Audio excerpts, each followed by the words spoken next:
Hello there, guys, and welcome back to my channel for a live reaction and player ratings live stream following Chelsea 4, Preston North End 0. In the third round of the FA Cup, we're through to the next round. The first half was pretty damn miserable, but in the second half, as Ollie just put it before we went live, we had 8, 10, whatever, how many it was. Brilliant minutes of football, and now we sit here 4-0 winners, and that is pretty good. But, you know, that first half kind of killed my vibe, but then the second half brought it back. So now I'm not really sure how to feel. At the end of the day, I'm just happy we won through to the next round.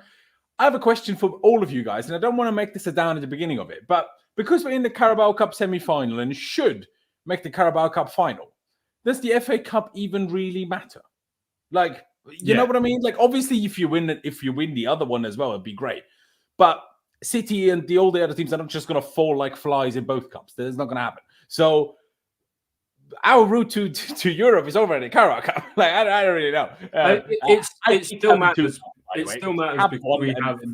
But anyway, go on, Ollie. Sorry. Lots. It still matters because one, obviously, FA Cup is a big prestigious competition. Like, if you're going to drop one of the Carabao in the FA Cup, 99% of people will drop the Carabao. But as well as that, it gives us some, extra chance for a lot of our younger players to get some minutes like we saw today. And so being able to go a bit further in those competitions actually is going to help us. From that perspective, absolutely, it does matter. The problem is, I don't really trust our manager to do those things very often because Gilchrist is literally our best player on the pitch and he's the one who takes off. And I know everyone on Twitter, what a moron you are. You complain about Thiago coming on. The problem wasn't Thiago coming on. The problem was Gilchrist coming off. Because why? He was the best player. He clearly wasn't the problem. Just leave him on for flip's sake. Unless the plan is for him to start Tuesday, but that would surprise me. As you can see, we are joined by a new face, by a new guest, Dimitar. Thank you for joining us. I appreciate it. I don't know how best to start because these cup games, they're not my thing. I know a lot of people love them, and especially the English guys, they're like, oh, the FA Cup is this great thing. Hey, if you guys know Ian Craigo, he even loves the Carabao Cup. Never heard of anybody that loves the Carabao Cup, but he does. But these cup games are not for me because to me, it's like you win, no one cares. Oh, you beat Preston 4-0, lower league. No one gives you any credit. No one cares whether you scored good goals or not. And if you don't win, it's literally the worst thing that can ever happen. So it's like a lose-lose situation almost. But in the end, we did still win. So how do you feel after this? First half, not great. Second half, all of a sudden, we score 4 goals. And here we are. Well, if I may say something, I love the Carabao Cup personally. Well, there you go.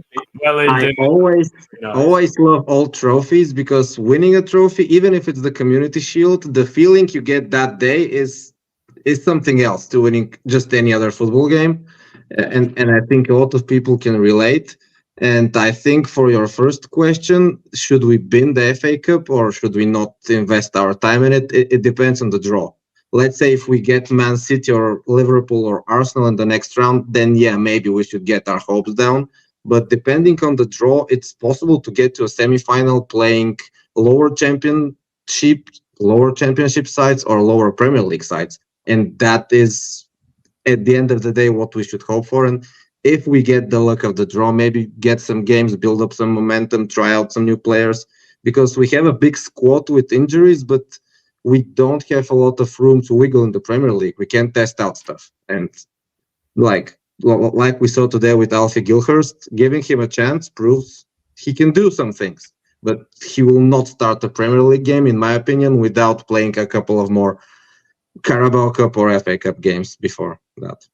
No, see, that is a good point. Absolutely. And by no means am I trying to say when you win the FA Cup, it doesn't matter. Absolutely not. I'm just saying these early cup rounds where you play a lower league team, they're like, I'm just so edgy because, like, obviously I want us to win. But even when we do win, I can't be that happy on, okay, we beat a championship team. All right, big deal in the grand scheme of things. Like, at least that's how we Chelsea fans are. If we beat Bournemouth, you're like, can't be happy about that. You only beat Bournemouth. Do you know what I mean? Unless it's flipping Man City, we're not allowed to be buzzing. So what am I going to do about Preston? But absolutely, in terms of giving players minutes, again, other than Gilchrist, it wasn't quite as much as I would have liked. But at least Golding did come on at the end, made his debut, nearly scored as well. Big up to him. Yeah. I'll finally come to you. Thank you for being on as well. My apologies. Similar questions to the boys, really. How high are your endorphin levels after 4-0 win against Preston?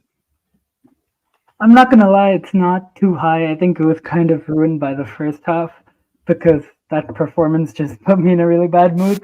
But then after that, I think we did. To be fair, we did kind of, like Ollie mentioned, it was kind of a purple patch period, but at least we did perform, and at least we did take those chances in that period, because it could have very easily become a case where like we just missed 2 or 3 chances and then we go into a replay or something like that. But I mean, overall, I think it was a good performance. A lot of positive things, especially from the performance that, in my opinion, that Gilchrist had, and then seeing at least some of the youngsters get a chance. But I mean, I wouldn't bin off the FA Cup, but we're much further into the Carabao Cup, and I think that's where we need to set our focus on next. Because Middlesbrough, I didn't check the score finally, but I know Aston Villa scored a really late goal, and it was 0-0 until then. So it's definitely not. They lost. Sorry? Middlesbrough lost the game, so they're out of the competition. Okay, yeah, but I think they're definitely not a pushover side, and in a semi-final, kind of anything can happen. So we need to make sure we're up for it. And if we have that performance that we did in the first half, I'm not backing us to win that game.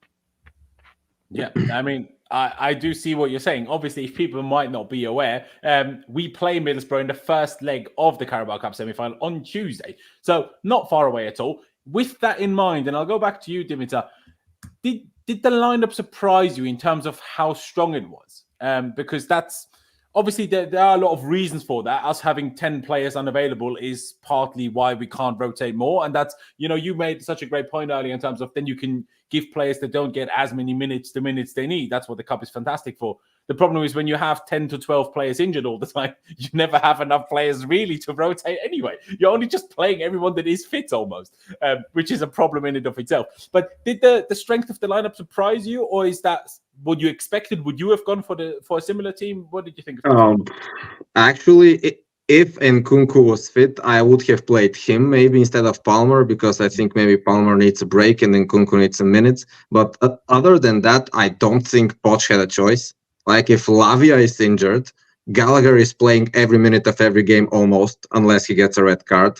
And Enzo got a couple of games resting in recent weeks, so I was not surprised. I would have wished for more people to be fit, but I can't say I was surprised. Maybe what caught me off guard was having Gusto at left back. I think that when I checked the lineup on my app, it said that Colwell was left back and then Gusto was going to be right back with Gilchrist in the middle of the defense. Yeah. So that was what surprised me a little bit, although he played a good game, I think, Gusto. But yeah, apart from that, I think it was pretty much to be expected that we go strong, because at the end of the day, we can't afford to lose. And you said it in the beginning. This is a lower league opposition, but we can't afford a slip-up, because not only will the fans get banter from rival fans, but Poch cannot afford to lose cup games this early. I mean, he's on, I would say, not very thin ice, but there is a lot of pressure on him, and questions have been asked and will be asked in the future as well. So he basically did, I think, what most fans expected. There you go. Ollie, your thoughts on the team? Similar to Dimitar's, like he said, with a lot of the injuries, that there's not really much you could do. There's maybe like question mark, why didn't Madueke start? That's maybe one. Did you have to put Gusto a left back? Could you not have, because we've done it 1,000 times already, play Colwell a left back, play Gusto a right back, and play Gilchrist centre back, and give actually Dizazi a rest, who arguably needs it more because he plays all of the flipping time. And I know he's a centre-back, so he's a little bit less physically demanding in terms of strain, right? But still, what did you make of the team? Did you think there was a few changes that could have been made? No, to be honest, because I think because we've been so poor in the league this season that our only real chances of winning a trophy are in the domestic competitions now. So kind of as a result of that, at least for me, you should be trying to put out some of your strongest teams to win games, or at least in terms of the cup competitions, win them early, and then you can at least bring some of the younger players on later in the game, a bit like we saw today, actually. Obviously, you prefer to win it a bit earlier than we did, but I digress. The backline organisation I didn't love it. I think I probably would, even though we all hate Colwell at left back, I think I would have preferred him at left back to have Gilchrist in the middle and Gusto on the right. Yeah. Just seems a little bit more balanced, but Pochettino seems to have something about playing people out of position, man. He just loves to do it. So I think this is the closest we were ever going to get to a normal team this evening. Yeah, you're probably right. Adash, finish it off for us in terms of thoughts on the lineup. Was there much you would have changed? Was there much that you were not happy with? Yeah, to be fair, same thoughts as what the guys just said. There's not really much that you could have changed, in my opinion. I think more of the in-game management was my issue, but I thought with the starting 11, not really too much you could do except for potentially starting Madueke. I think I will say, like, for Gilchrist and for people saying he should be playing at center back, which I don't disagree with, I think the issue isn't his height, but it's just his frame, because it's not that he's short. Yeah. I mean, he is like fairly short. Because I was like, he looks so short. Now, Thiago Silva is also short, and Thiago Silva is just absolutely good. That's why he can be this good of a centre back, being quite small. Because when you look at the great centre backs in history, none of them have been small, other than Fabio Cannavaro, of course. But he's literally the one crazy outlier.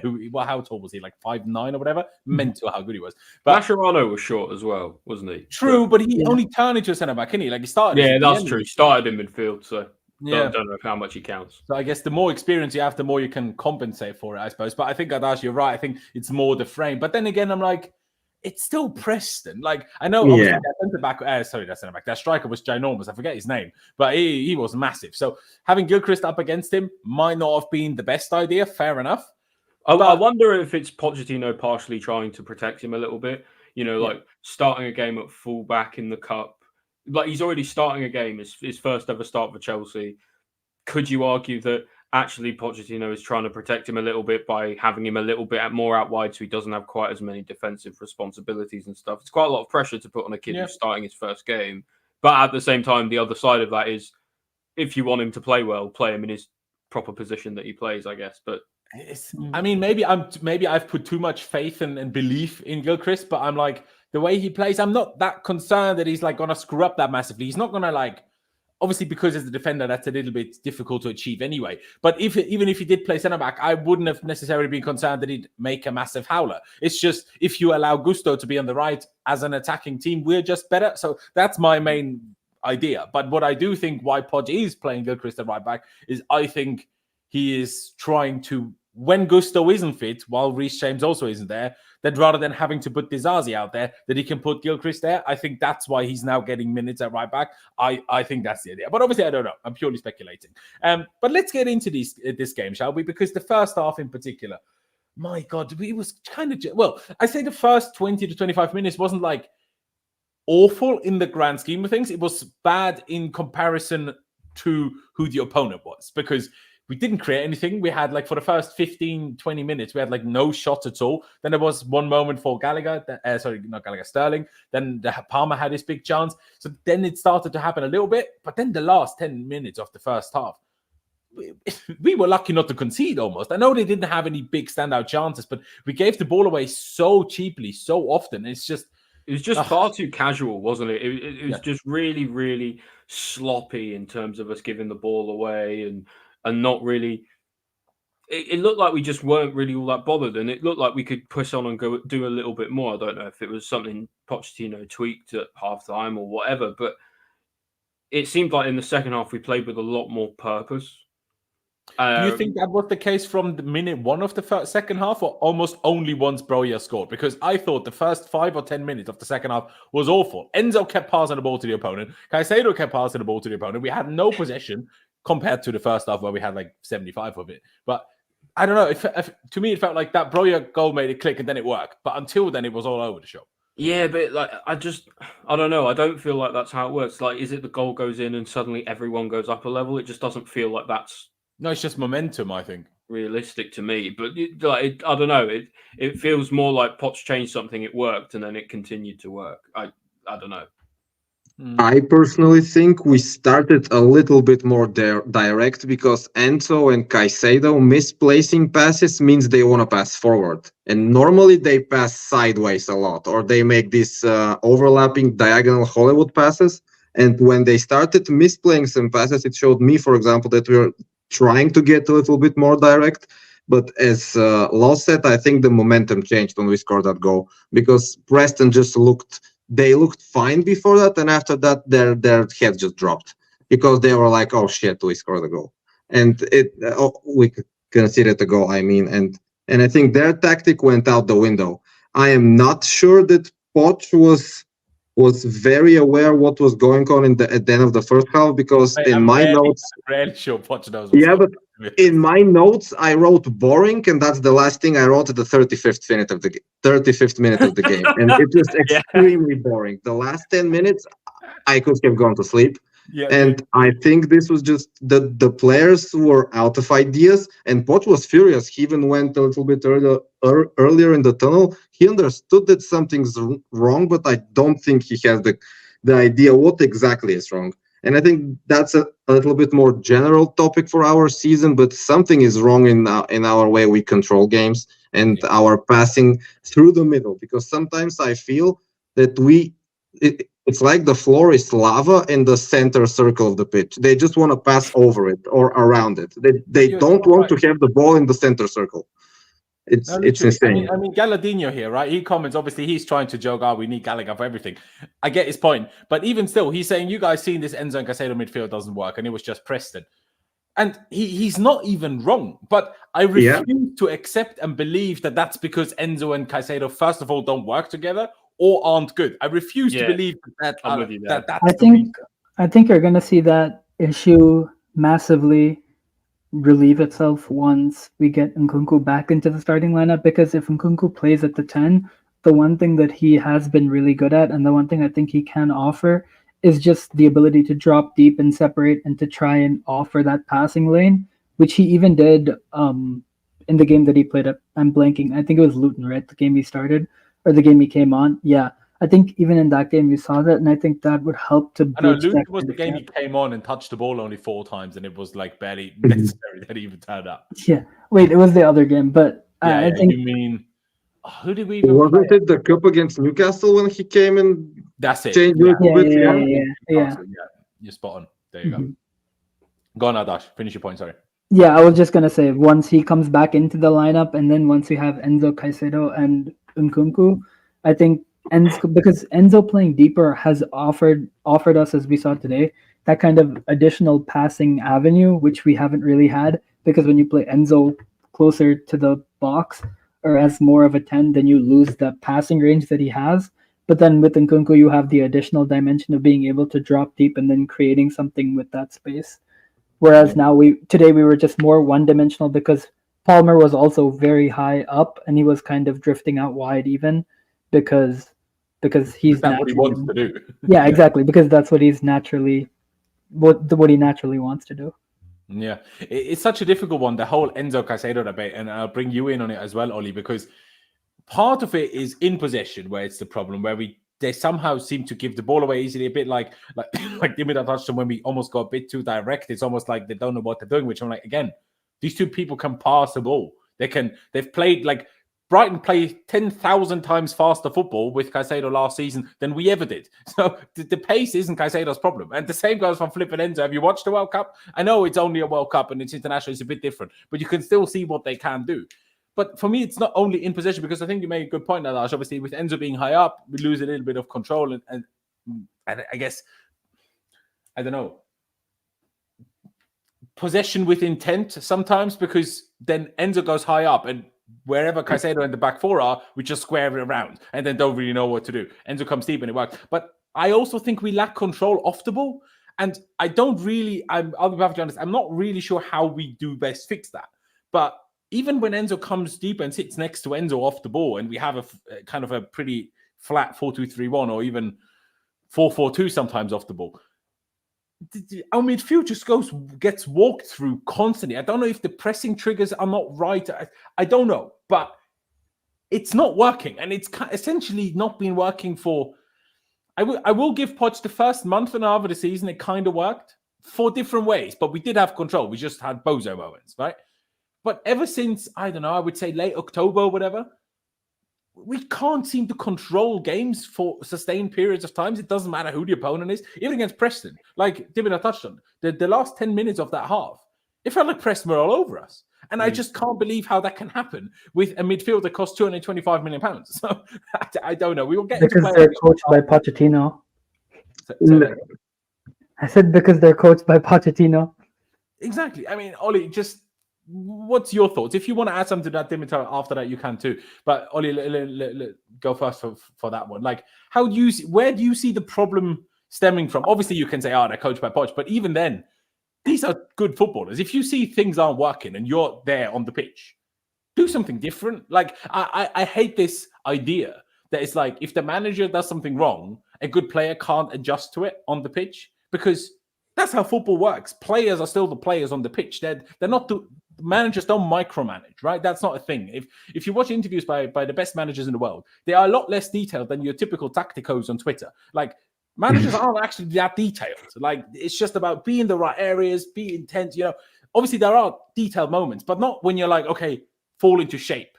You're not going mental about, you go a millimeter over there and half a yard over there. It's not how it works, but it just doesn't function. But how do you see that, Ollie? Maybe it's just me as well.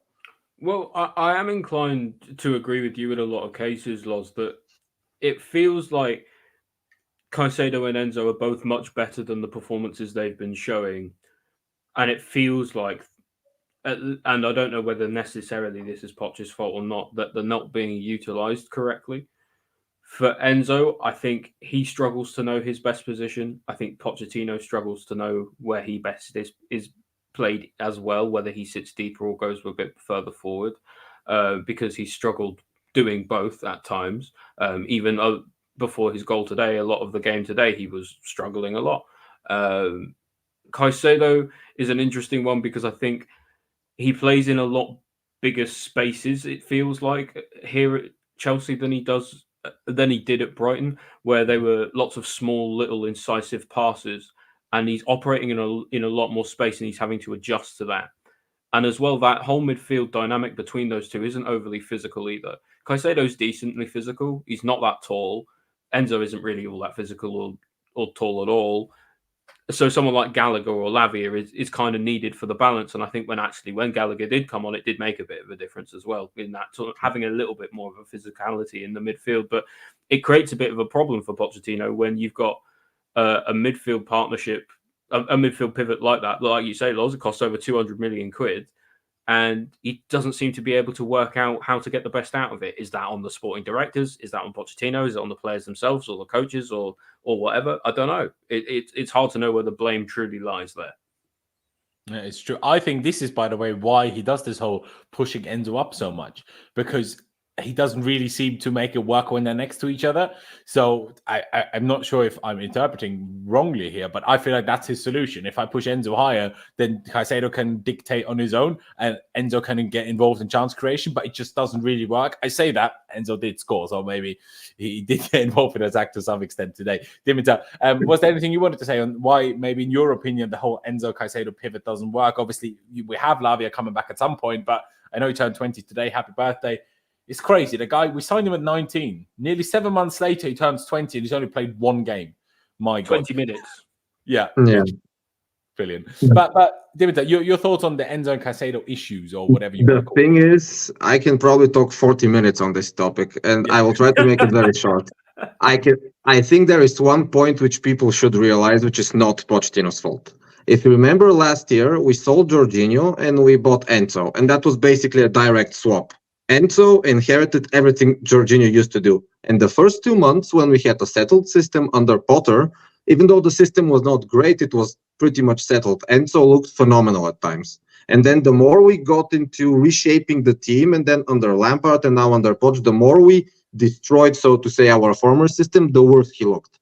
Which is for me a clear indicator that he is very skillful, but he needs a working system. And the same would probably go for Caicedo, because he played in Brighton. Now, Brighton, doesn't matter if it's under Potter or De Zerbi, they have a very clear system. They have clear patterns of play. And they know where everybody is. Like Loz said, well, not every player is being micromanaged, but micromanagement goes into training sessions. And in the training sessions, there are clear instructions when to attack space, when to hold back, when to tackle, when to pass. And I think that Caicedo struggles because he doesn't know when to do that. And My biggest issue with Poch is here, this is what's his fault. I don't know what his goal for Caicedo is, for example. I have no idea if he wants Caicedo to be a Kante. I don't know if he wants him to be a Rodri or if he wants him to be a Fabinho.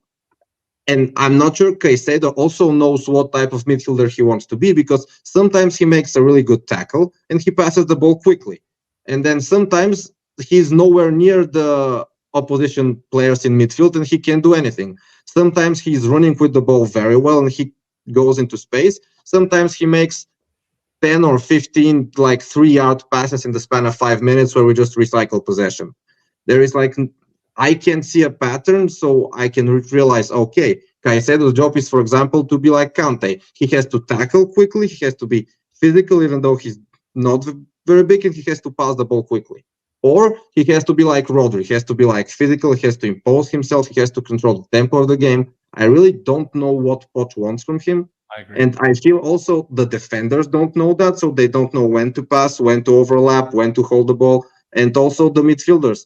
Because we said Nkunku may come, he may improve things, but if Nkunku doesn't know what Caicedo is good at or what Caicedo will do in the next attack, in the next pattern of play, then Nkunku will just come to the middle circle, get a 3-yard pass from Caicedo, and then he'll just recycle the ball as well. And I feel like I've seen that happen 20 times with Jackson, with Palmer, or with Broja today. There were some moments where they step into the middle circle, they get the pass, they turn around, and they pass backwards again. And this is what frustrates me. I don't think Poch has done that bad with us, but this specific issue frustrates me a lot.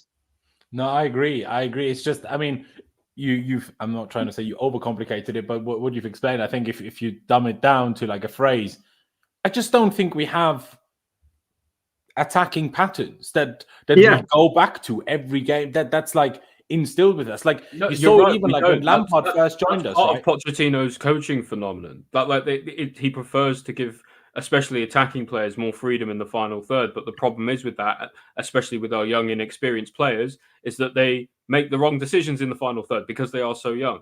You know, someone like Sterling, for example, most of the time makes, at least, like I say, most of the time, 70% of the time, the right decisions. At least I feel it's that way. But someone like Jackson or Mudryk, if you give them that autonomy to then go and make those decisions by themselves, they're not always going to make the right decision. And I think that ultimately because Pochettino is allowing them to express themselves, good, but also that's not curtailing the poor decisions that they make, bad. So I hear what you're saying, but I kind of agree with what Casey said here, that okay, I know I use the word attacking patterns, but I almost mean that as a whole team. Build up principles, right? Like what you're saying, Ollie, is spot on. And for example, like someone like Jose Mourinho is a bit like that, where it's like he has a plan how to get the ball into the final third, then lets his attacking players just do their thing. That's how some managers do. Nowadays, football has gone more and more away from that. Hence why certain managers like your Poch, like your Jose's, aren't maybe at the level they used to be 10, 15 years ago. But what I think is so different about Poch compared to Mourinho, Poch doesn't also seem to have a clear plan how he wants to get the ball from our goalkeeper or defenders to the attack. It's like that's what kind of we've just been talking about, haven't we? Like in terms of Caicedo doesn't really always know what to do, then Enzo doesn't know what to do, they don't know what to do with each other. And if them two, who are the most important, area of the pitch being in midfield, they make the whole team tick. So if they don't know what they're doing, how can the teammates know what they're doing? And how can the teammates have adjusted runs, have adjusted movements? It's impossible. So in my opinion, the big issue is that, like Casey kind of said, build the principles, not necessarily the word maybe I would have used, but that's in my opinion where it really stems from. That if we got into the attacking third in good ways consistently, we'd know what, like also these young players, even though they're, like you said, Ollie, because they're young, inexperienced, they will more often make a wrong decision than maybe someone more experienced. Absolutely.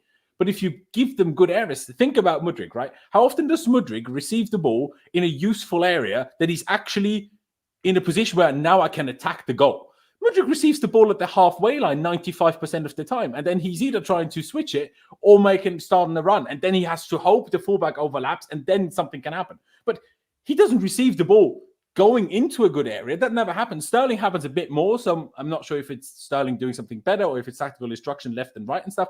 I'm not sure. I'd be more inclined to say as well that's partially like that. That's a two-way thing, isn't it? It's like it's on the players for not passing into space, but it's also in for Mudryk, for example, for not getting into that space as well.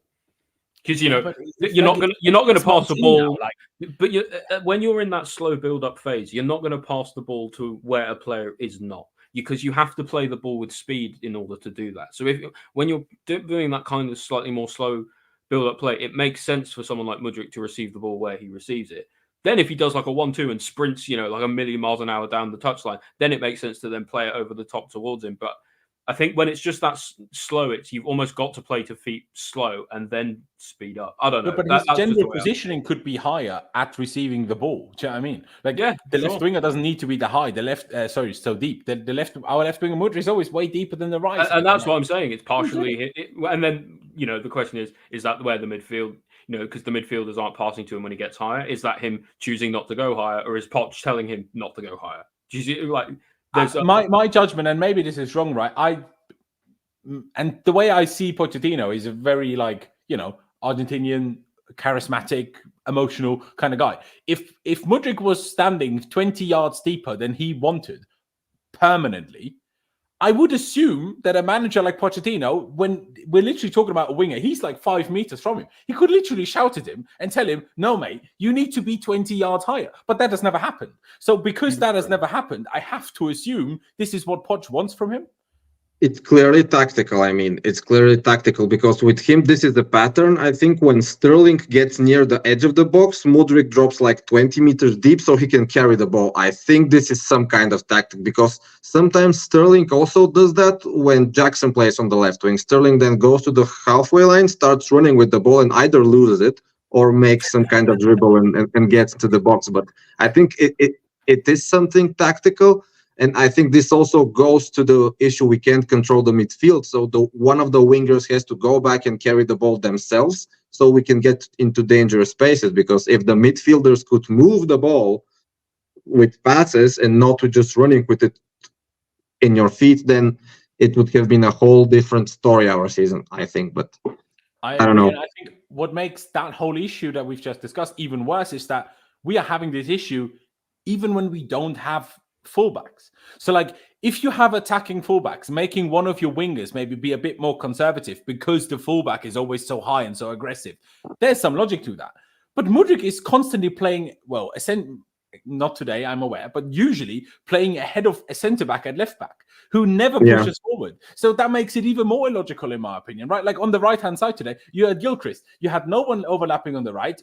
2 occasions. The first time he did it, we immediately created a chance. What does that tell us? Our fullbacks don't get up the pitch enough. And then on the other side, you had Gusto, who is a great player, but he's just not left-footed. So obviously his instinct isn't going to be bombing up and down that line because he's always going to come inside. And that's how he assisted the first goal, mind you.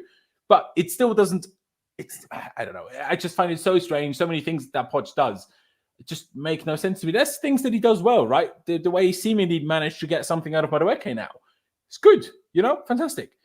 But the very, very basics, they just don't seem to function. I don't know if it's as simple as, we have too many injuries. Because the injuries, he's also partly to blame for. Not directly, because he has to almost make up for the lack of fitness last season, which I think is half of the reason for the amount of injuries this season.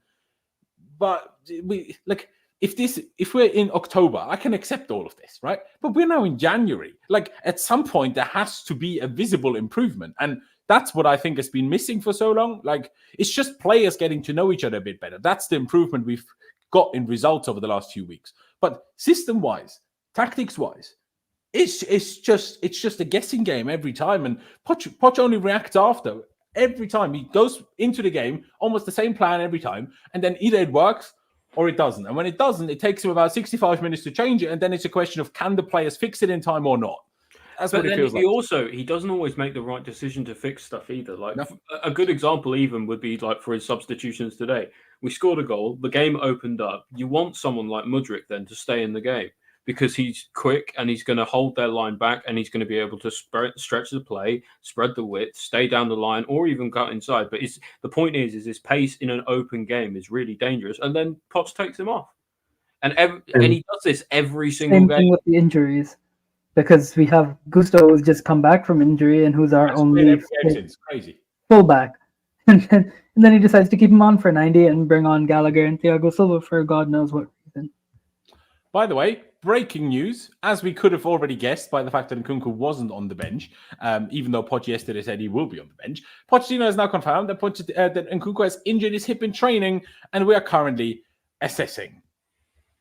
So he's going to be starting his rehabilitation program, and he should be fit in a cool 4 months. Exactly. Can't wait for him to be back for pre-season. Amazing, and then probably get him in the last pre-season game again. Oh man! Oh, injury.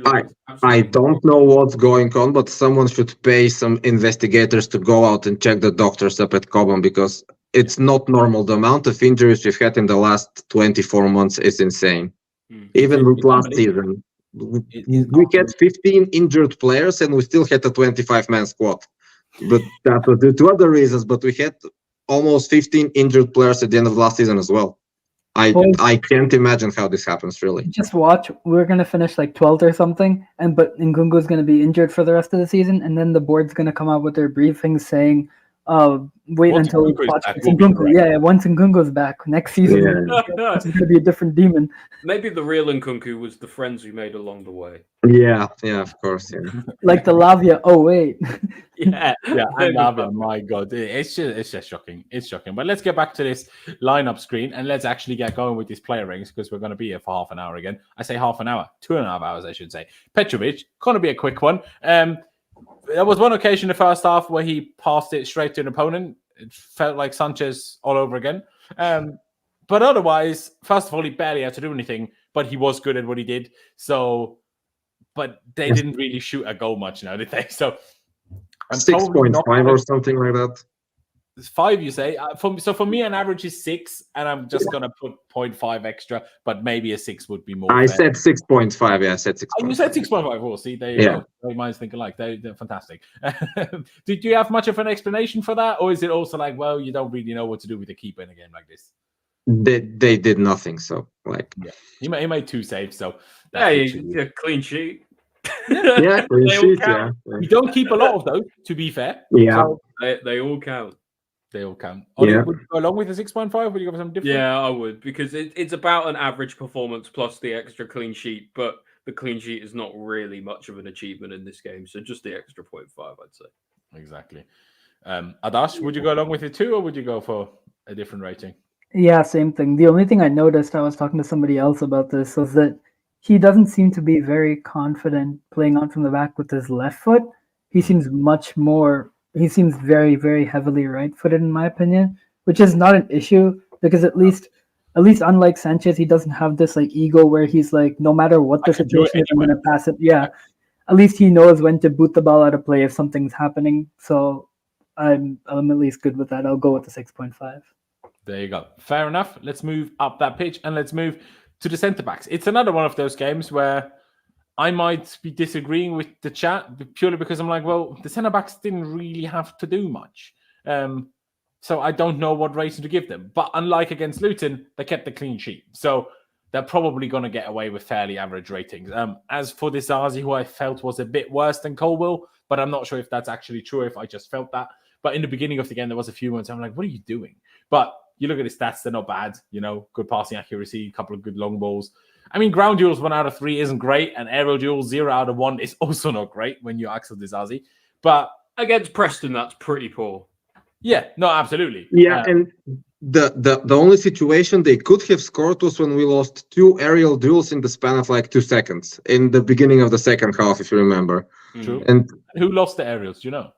I think it was Gusto and Colwill, one after the other, and then someone cleared the ball in front of Disasi because the Preston North End players were also a bit confused how easily they won those aerial duels. It's true. It's true. As for Disasi, maybe sixes for both of them. 4, but I feel just is it harsh to say anything less than a 6? I would say that's on a couple times too.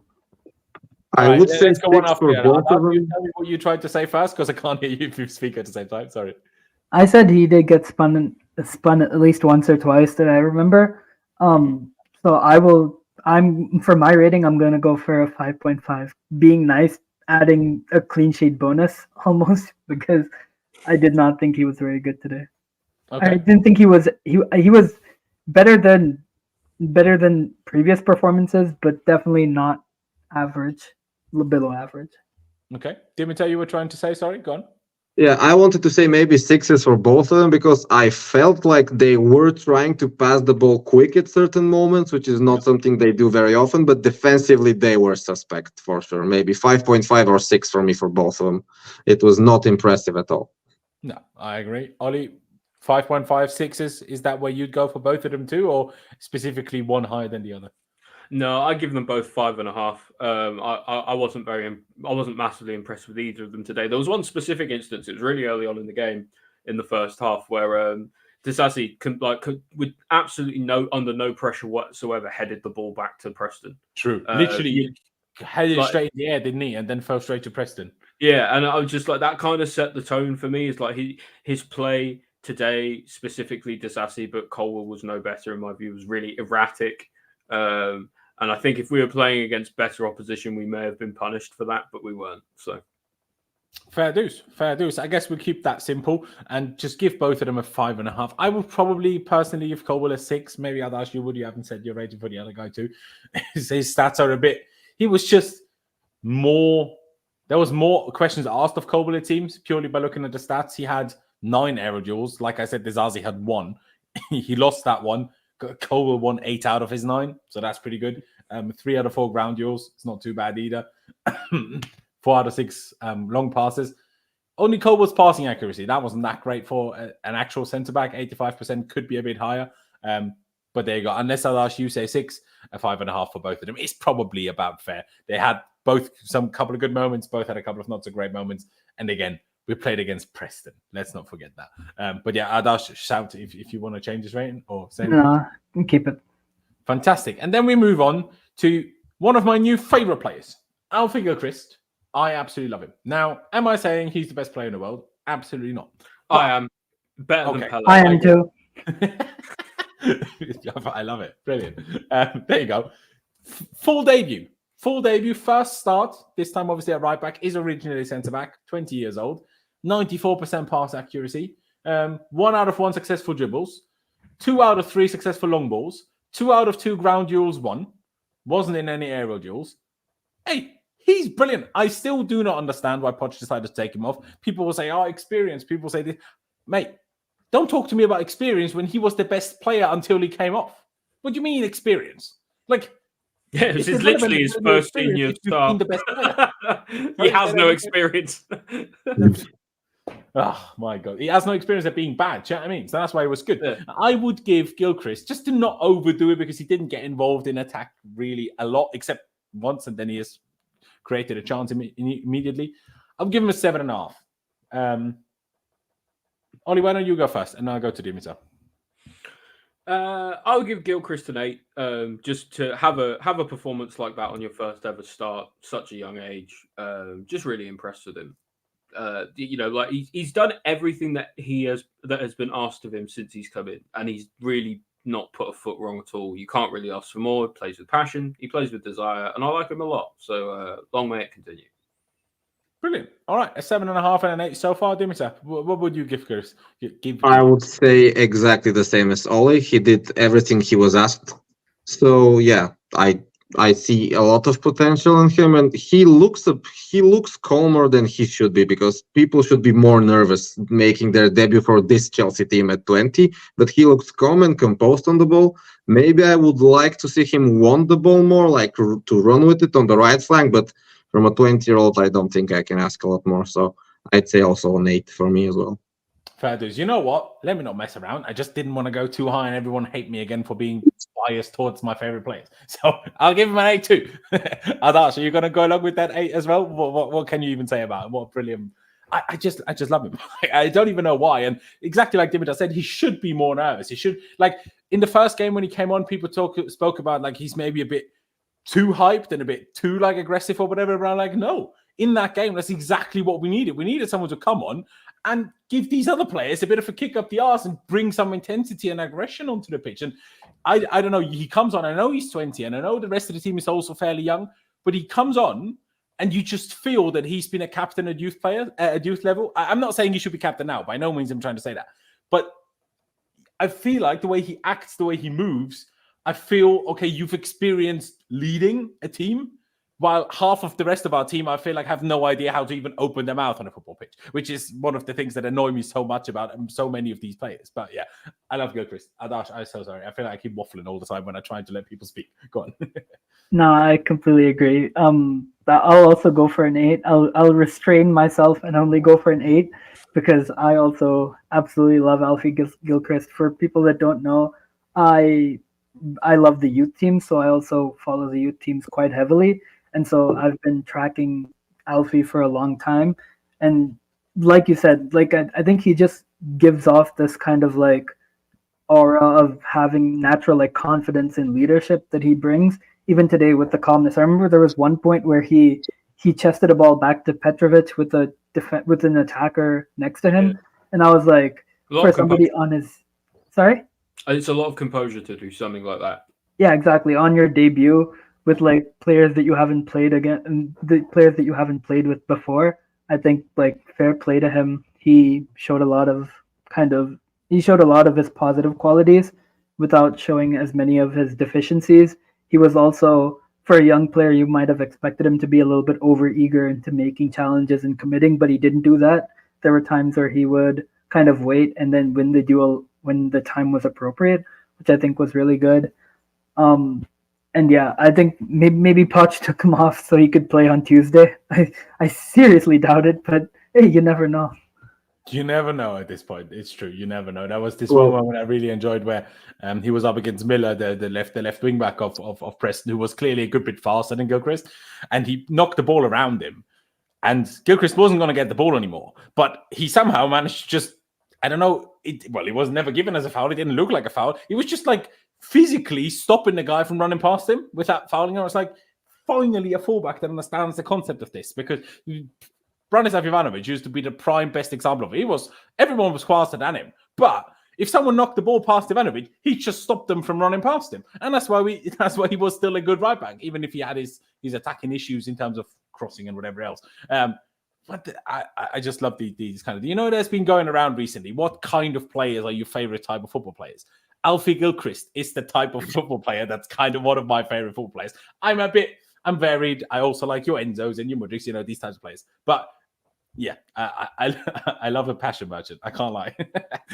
Let's go over to the other side and go to Malagusto. Adash, why don't I let you go first? I have a stat for you boys.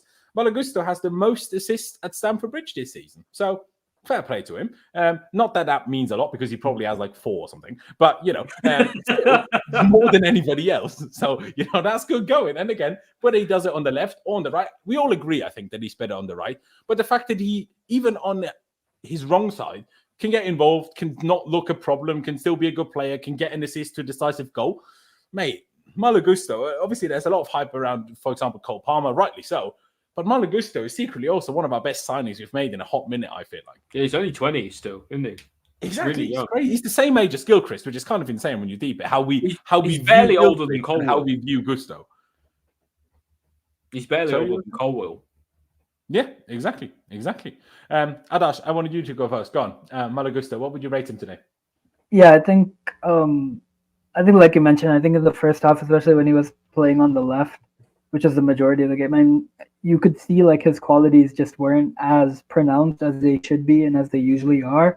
He was more reluctant to go forward because as a right footer playing on the left, your natural inclination is just to cut in and then to go inside with the ball, which obviously didn't work out, especially not the least because you also have Mudryk ahead of you, who's also a right footer playing off of the left. Yeah. But had a very good cross for the first goal. And I think overall, didn't have any bad moments. Even then, he was defensively sound, even though he was on the other side. Didn't really notice too much coming in on this side from Preston's attack. I don't think they had too much in terms of attack anyways, but overall, a pretty solid game. I'll go for maybe a 7. Okay. There you go. Ollie, why don't you go next? Would you go along with a 7? What do you make of the stat that he has the most assists at Stamford Bridge, regardless of us knowing how many that actually is? Yeah, do you know what? That is really impressive to still be doing that. I think when you look at Gusto, you have to look at everything in context because you see someone like Reece James, who has been so good for us for such a long time, and you can sort of get a little bit almost sidetracked into thinking about how good he is. And actually, Gusto is doing also something absolutely incredible at such a young age as well. For me today, I thought he still was pretty good. He seems to be our most reliable fullback in terms of both fitness and form. It is 4, by the way. I only said it's 4. It was not hard to get. Yeah, no, it's true. It'd be whether it's left back or right back. I do agree with Adash. I think he's a little bit wasted at left back, but at the same time, there's that reliability there, so I do understand why he sometimes is shifted out there. But overall, I prefer him on the right, and when he was on the right, he was better today. I think I'll give him about a 7 overall because he didn't make any massive mistakes, and I think he contributed quite well when we did go forward in the end. There you go. Fair enough. Dimitar, would you go along with the 7 too? What would you have to say about Malo Gusto? Obviously, it's the first time on. What in general do you think about Malo Gusto? Well, in general, maybe people will be surprised. I'm not a big fan of him this season, and I have a different opinion. I can explain that in a 20-minute video sometimes. But the thing is, today, what he did for me, which was better than normal, is because normally he gets the ball on the right and he starts running. And the problem with this is we practically have no midfield, so he has to either pass the ball in front of him to Sterling or run 20 yards, turn back, and give it back to Caicedo. But today, since he was on the left, he was not running straight forward.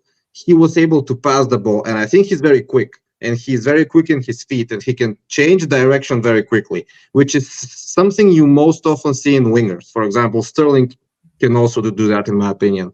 And today we saw that Malo Gusto is good in recycling possession and keeping possession. Although we did nothing with that possession, I think he was very, safe on the left-hand side, and he took 0 risks. And I kind of like that because as much as people love to have this Trent Alexander-Arnold right or left backs, I prefer my right or left back to be more safe and to make sure that we are not conceding goals because he is a defender first and foremost. So I think today he was better than normal for me because he was thinking more, if that makes sense. I mean, maybe people will not agree with my opinion, but I think I liked him today because he was more calm. So I would give him a 7.5, but I do agree that we lacked,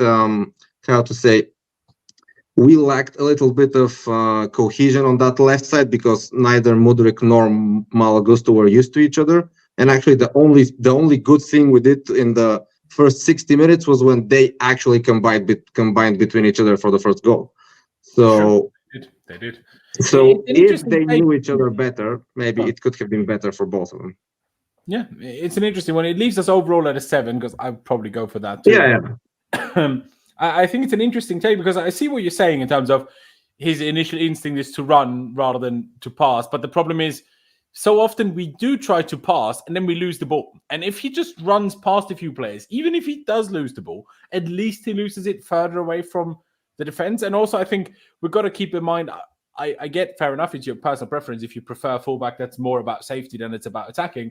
But when the opposite fullback is actually a centre-back and not even an actual fullback, then obviously the opposite fullback from that centre-back will, both tactically from the manager, I assume, but also from the team, needs them to be a bit more attacking. So fair enough if that's not what you like, but I feel like we kind of need him to do that. And I feel you also felt it today where the main issue, in my opinion, in breaking the opponent down was that we didn't have enough personnel in wide areas. And if we did, we didn't have enough personnel in central areas because the wide areas was covered by the wingers and the central areas was covered by the wingers because the fullbacks barely pushed up the pitch. And you need to outnumber opponents to score against them. It's quite simple football, really, but you need to create overloads, whether that's on one side, in the middle, or whatever. But you need to create overloads. And if, I don't know, but there you go. Which he did a few times. You could see just really quickly. When he was moving down the left flank, you saw he had like these nice interchanges between him, Enzo, and Mudryk. I think he did that. He did that more than once, at least during the game. I think those are the things where it makes it easier to break down an opponent who's kind of sitting back in like a 5-4-1 in a very deep block, and that kind of movement and that kind of interplay is something that I think he offers in spades to us, whether he's on the left or right. Yeah, there you go. I do think we also gotta consider, as much as some of us hype him, some of us have maybe still our question marks about him. He's only 20. Again, he's the same age as Gilchrist. That's kind of crazy, I think, for Gusto, how far he is already. When we signed him, the Lyon fans were trying to tell us, yeah, he's great going forward, but can't defend to save his life. Then in the first 4 months at Chelsea, it looked like he was a bit struggling in attack, or first 2 months, I should say, struggling in attack a bit more than anything, but defensively he was an absolute monster. Now he's doing maybe a bit more of the other side again. He's only 20. I can only hope and wish. If he stays fit, my God, we have a player on our hands, in my opinion. Let's get to Caicedo. Dimitar, I'll let you go first. What did you make of him? I never really know. Every stream I'm sat here and I'm like, I don't know what I think of Caicedo. The thing is, help me out. I think I already said it. I don't know what his job is, so I don't know how to properly rate him. I mean, maybe that's my the issue. only person who can rate him is Poch, because he supposedly has to know what his job is. But I don't know. I would say he was fine. There were some moments where I liked, because, like I said earlier, after the 60th minute, him and Enzo, they tried passing it forwards more, and we were a little bit more dangerous. And I like that. My only criticism is that when we try to play on the first touch, when we try to play more edgy, we make some mistakes, and that should be something which everyone should improve. And that's not only for Caicedo, but in this case, I feel he could improve really his passing accuracy when we're on the front foot, when we're counter-attacking, when we try to do something fast. So I would say maybe a 7.5, because at the end of the day, Preston did nothing in midfield, they did nothing in attack, and Caicedo did some good tackles. He tried to be in some good areas, but yeah, I don't think more than 7.5 would be justified because it was Preston, and I don't think less than 7.5 is also fair because we won 4-0. So that's my opinion. Fair dues. It's an interesting one. I mean, the whole results thing is always a tricky one, because you're right. Yeah. If we win 4-0, I was going to say 4.5, 4-0, it's a bit tricky to give anyone like your average or even below average ratings. I get that. Just super quickly, because I've seen a few people be unhappy with us giving Gusto a lower rating than Gilchrist. I get what you're saying in terms of that. If Gusto wasn't involved in attacking, we wouldn't have scored or won. All of those things may be true, but you've got to consider they had different roles. You can't just say, okay, one was left back, one was right back. Gilchrist, like Colwell at left back, like Desarcy at right back, is a centre back playing at right back. He has different roles, different responsibilities than an actual fullback playing at fullback. Gilchrist's job wasn't today to act like Reece James and whip in cross after cross and score 7 goals. That wasn't Gilchrist's job. Gilchrist's job was to keep it simple, make sure that the right side is safe, so that Gusto on the left-hand side can attack in peace. Everyone will have to. They're booing you, Lars. I also lead into it that it's his first start. I think that does give maybe an extra 0.5 or whatever. But yeah, I'm not trying to justify. I'm just trying to explain, because people seem to be very unhappy with that. But a 7.5 for Caicedo from Dimitar. Just start us off with Ollie. Why don't I go to you? Would you go as high as that? Would you go maybe even higher, potentially a bit lower? Again, maybe it's exactly like Dimitar said, that I'm not really sure what I should be expecting of Caicedo, because I'm not really sure what he's supposed to do. Hence why I'm never really sure what I think. But I probably wouldn't have gone quite as high. But how would you see it, Ollie? I don't think Caicedo has had quite as good a game as... for example, I think Gusto had a better game than Caicedo, and it wasn't close. So for me, I think Caicedo probably deserves a bit of a lower score. Not that he was terrible or bad, but especially his first half, I thought he was reasonably poor. After we scored the goals and stuff, everything kind of clicked, and after that, he was kind of just playing a safe game for the rest of it. So I don't know. I personally wouldn't make him higher than a 6, really. Just because I thought he kind of had an average game. I barely really noticed him. So yeah. I think it's kind of fair to call it a bang average performance, at least in my view. Yeah, it's a tough one. Now, if I judge it, like, in terms of by the opponent, I'd probably go for something like a 6-2. If I'm saying purely judging on the game, ignoring that the opponent is supposed to be worse than us, maybe I'm more leaning between maybe a 7, if that makes sense. So with that said, I'm going to find a happy medium and give him a 6.5 myself. And Adash, you finish us off so I can make a final decision on what rating we put on screen. 1.6, 1.5, 1.7.5. Are you going to complete the quadruple and make a 7, or are you going to go for something that we've already had?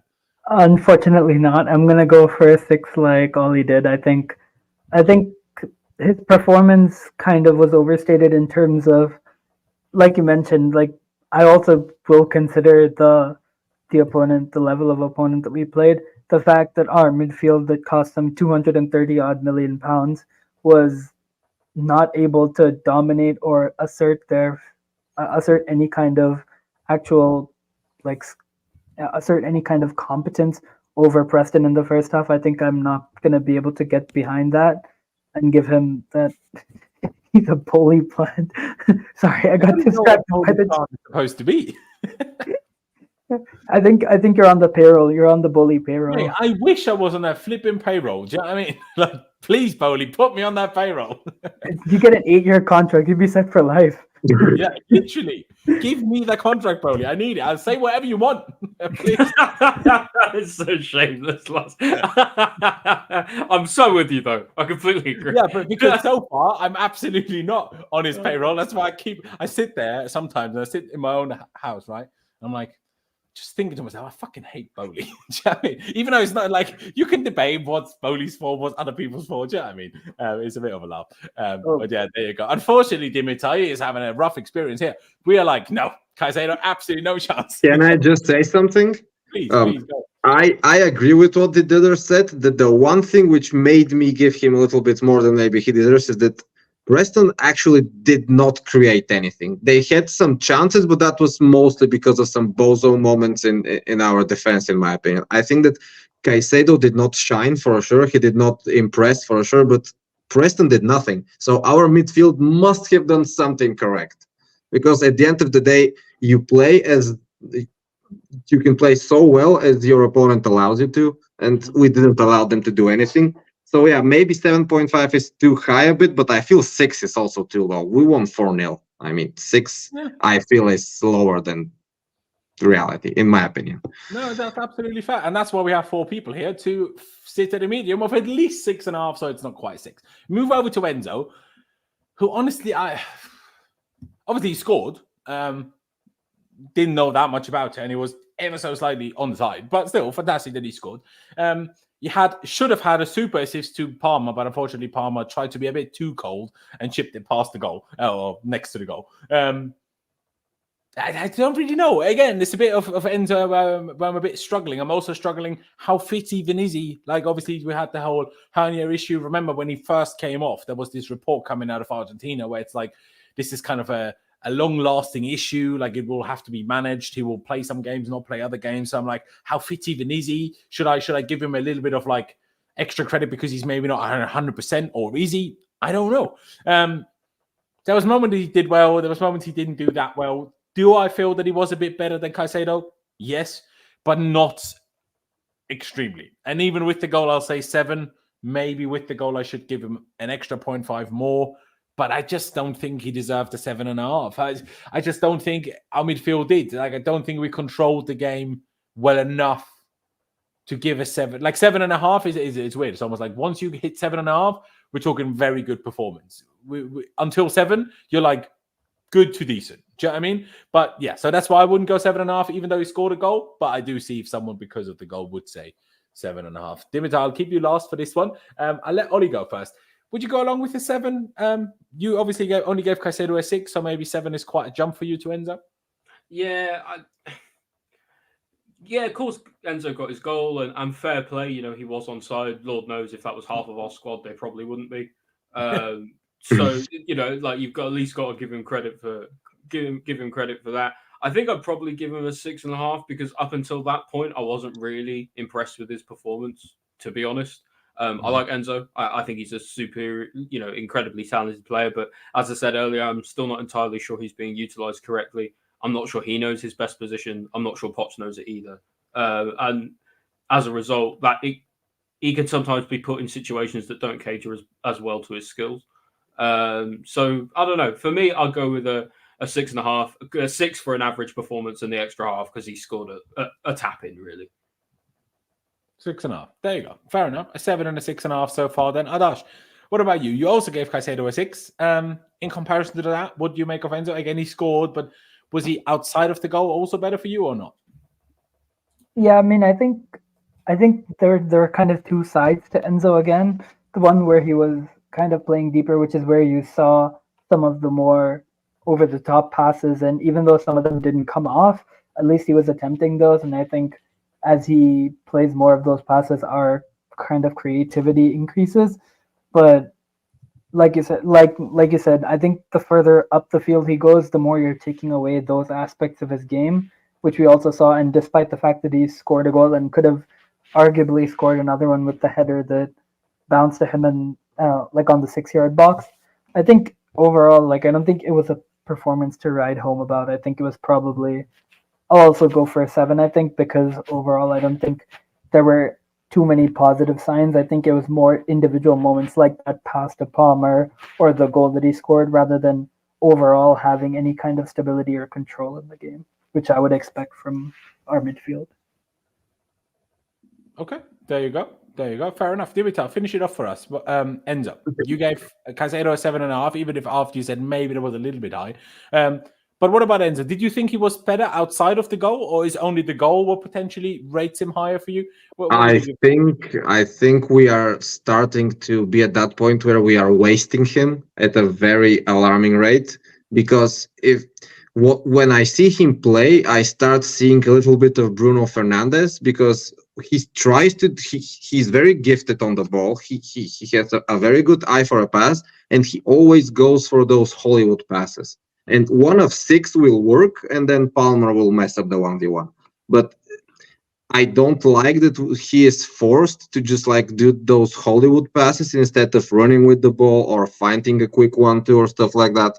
And I don't know if that's down to him being not fit at the moment or Poch not knowing what to do with him, or maybe both. But I actually did not like how he played. He felt like a passenger for most of the game. The one thing I will give him credit for is he was not offside, as we already said.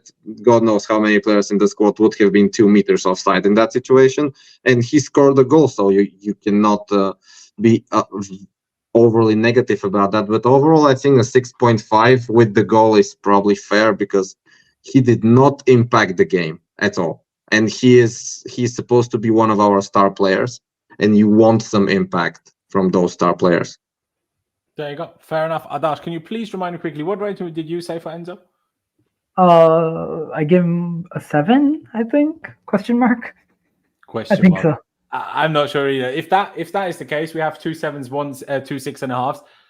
I do, in a way, almost lean a bit more towards what Dimitar and Oli said. So rather than doing a poll between the two, let's put 6.5. Also, because the chat have convinced me, I will give you a poll for Malagusto. But I will not give you a poll to like pick a rating. I will give you a poll. Shall we increase his rating?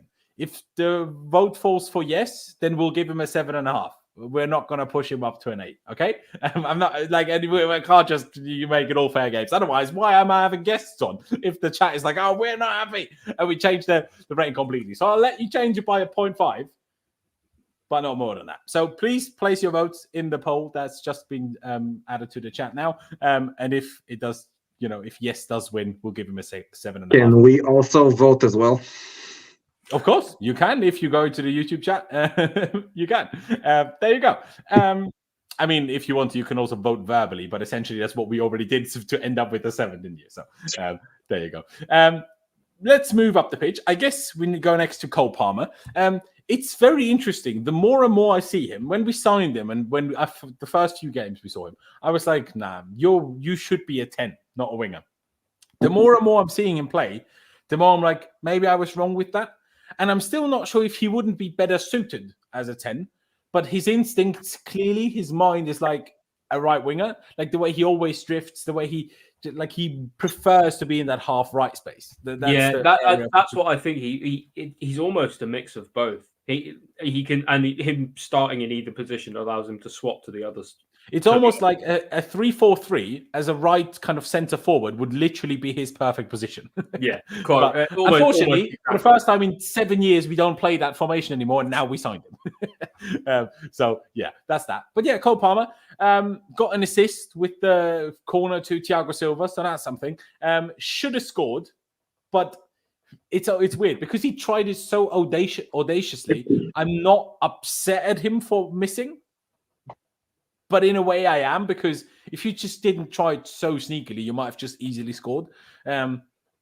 Outside of that, I don't think he was brilliant. Let me bring up some stats, but I don't know. I wasn't that impressed. Not in terms of that he was bad or anything. That's not what I'm trying to say, but just not amazing. So I'll probably just. I know he got an assist, but it was from a corner, so I don't really want to overdo it because of that. So I'd probably just give him a 6. Is that harsh? Maybe it's a bit harsh because I think we are going to notice also with the other players, we can't give them super high ratings because we did not create almost anything from open play. Yeah. We scored a goal from a corner. We scored the third goal was also a little bit of a scruffy situation, and then the fourth goal, we all know what happened for that. So up until the 60th minute, we did nothing from open play. So I think maybe 6 is a bit harsh, but 6.5 is maybe the maximum he could get because he was trying his best. He made a very well composed first touch for that 1v1 he missed, but I don't know. It's a bit hard. Maybe 6 or 6.5 is fair because he did nothing wrong and he tried, which is basically what we want every game. We want people to try at least, and if it happens, then great. If not, well, yeah, we go again. That's kind of it, isn't it? Like, I mean, EPL Tav put it in a chat. We're kind of set piece FC today. Like, that's essentially what it is. Obviously, the first goal was very good. We'll get to Broja's header, but after that, it was a corner. After that, it was a direct free kick, and that was a phenomenal free kick. But it was like, we played well and created something. Now, JC is very unhappy, saying Palmer was miles better than Enzo and Caicedo. The thing you've got to consider, it's not just about what they do on the ball. And Caicedo and Enzo, being deeper midfielders, also have off-the-ball responsibilities, which the number 10 has a little bit less of. So if they do equally as much on the ball, then your DMs will usually get a bit of a higher rating because the 10 is supposed to do more. But then you say he was miles better, so we just have to disagree on that. But yeah, a 6.5 from Dimitar, a 6 from myself. Adash, where would you go for Cole Palmer today? I'm also going to go for the 6. I think in terms of how he played throughout most of the game, I think like you mentioned, you hit the nail on the head in terms of his profile being somewhere in the middle. He didn't look entirely comfortable, in my opinion, as a 10. I think where he can really thrive is being on the right and then having that freedom to kind of drift into space and drift into the middle, where with his left foot, I mean, like, anything can happen. And I think him also, I don't see Palmer as a very, very creative player. And I don't know how people feel about this. You do? Yeah, I do. I feel he's more of an out-and-out goal threat than he is. Yeah, that's what I feel. That's what I was going to say. I was going to say he feels to me like much more of a player who go direct, like almost like a Salah, but in a completely different physical profile. But in terms of somebody who can threaten the goal. Exactly. Like just without pace, which is the big problem. Because if Cole Palmer had pace, he'd be the best fucking player in the Premier League. Probably right. Yeah. And the right maybe could help as well, but still, it just pays enough would already make a big difference. Yeah. I also don't want to compare him to Di Maria because Poch did that, and I hate admitting that Poch is right. But I feel like you would see his qualities and him shining much more on the right because of what I just mentioned than him playing kind of as a 10. But in terms of today, I think I'm not going to give him too much credit for the corner because it was basically just him crossing the ball, Thiago Silva moving, and everybody else just standing still. And so I don't know how much you can chalk up to Thiago Silva making the run to the near post and then Palmer just putting it on a plate for him. But well, that's an I still think it's an interesting debate in terms of what you said, that he's not a creative player as such. Because I mean, I guess maybe he's both because he clearly has goals in him, but I do feel like he does try creative paths. He does try the difficult through balls. Also, when you look at his stats from the position he played, to have 6 attempted long balls, 5 of them successful. Again, maybe he's not like your Juan Mata, who was clearly, or Cesc Fabregas, who was clearly first and foremost a creative player. Maybe he's not that, but I'm not sure I'd fully say he's more of a goal scorer than he is a creator, but there you go. But in terms of but just real quick, in terms of like when he does get the ball, like he's not creative in terms of what I mean, more in terms of like what is he going to do on the ball, especially when he receives it in deeper areas? If he receives it on the right, he's definitely just going to take it and cut the ball in, because that's where his main strength lies. And I think like he is capable of making those passes, but I don't see that as being his main attributes, his main skills, and what he actually offers to the team. Interesting.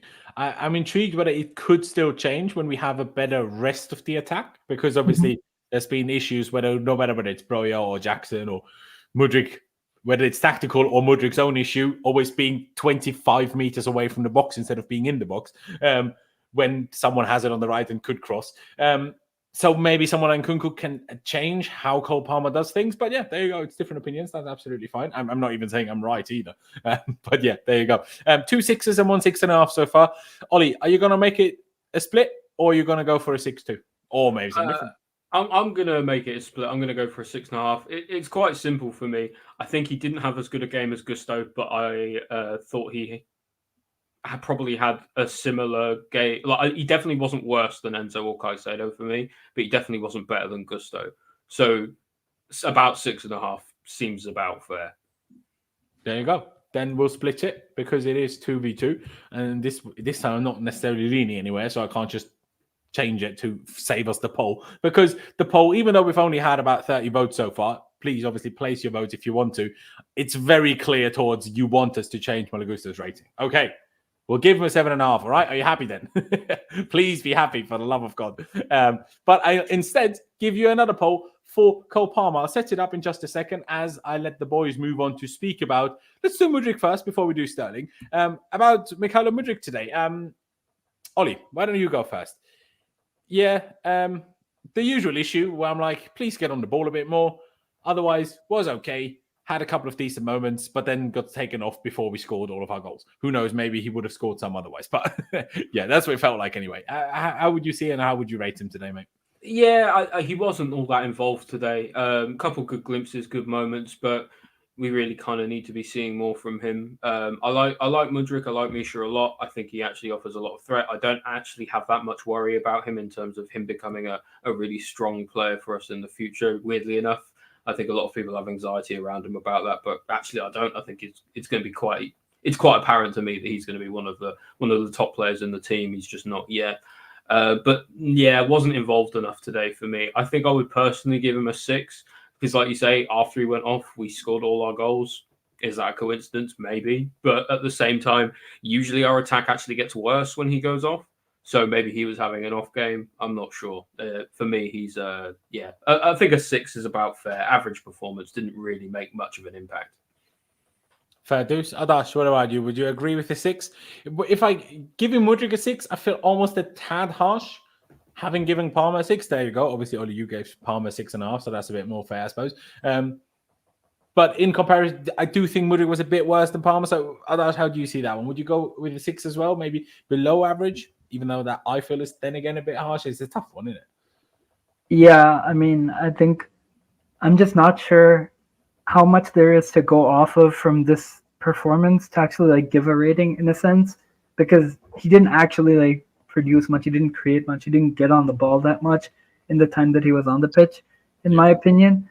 But I mean, I agree with Ollie in terms of like I have very few doubts about him coming good. I think he's shown so much improvements. There's a lot to be positive about.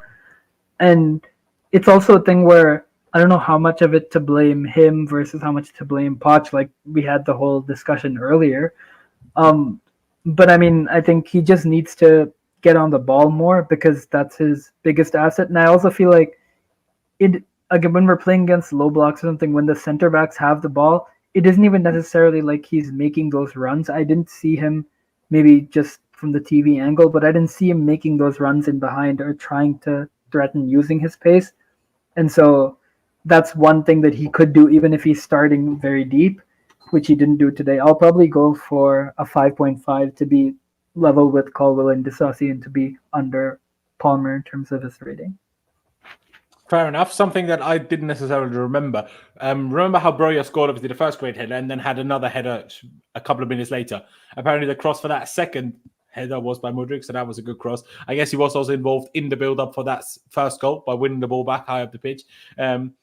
But there you go, a 5.5 and a 6 so far. Dimitar, what would you give Mudryk with what's been said? I kind of disagree with the guys. I think he was better than Palmer. And the thing is that he did what Poch probably asked of him, because I think we can safely assume that Poch told him to stay at the halfway line and try to run with the ball. And I think he gave his best, not always succeeding, but he gave his best.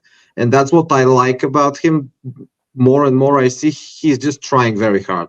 And he wants to perform well. And if you watch the first goal on replay, we only score because he made that extra effort to chase the ball and to get himself between the ball and the defender so he can cross it back to Gusto. So without his extra effort, I'm not sure we score the first goal. And God knows what happens after that. And especially in the last 12 months, I got a little bit fed up with other players not doing that extra bit of effort, even if it was players I like at the end of last season, or just like they did not want to give extra effort and they did not want to do something extra for the team. And I feel Mudryk always does that. It does not always work, of course, because if it worked, he'd be the best player in the world. But I feel he deserves 6.5 or a 7 because, like I said, without his extra effort, we don't score the first goal. And the first goal in football is very important. Because if you don't score for 60 minutes, there are some situations where you feel like you can play another 60 minutes and not score. And then in a cup game against a lower league opposition, one counter-attack and you're out. So, in my opinion, he deserves more than Palmer, personally. That's okay. That's okay. Which one do you want to settle on, 6.5 or 7? I would, let's say 7. Okay. So I make your job harder.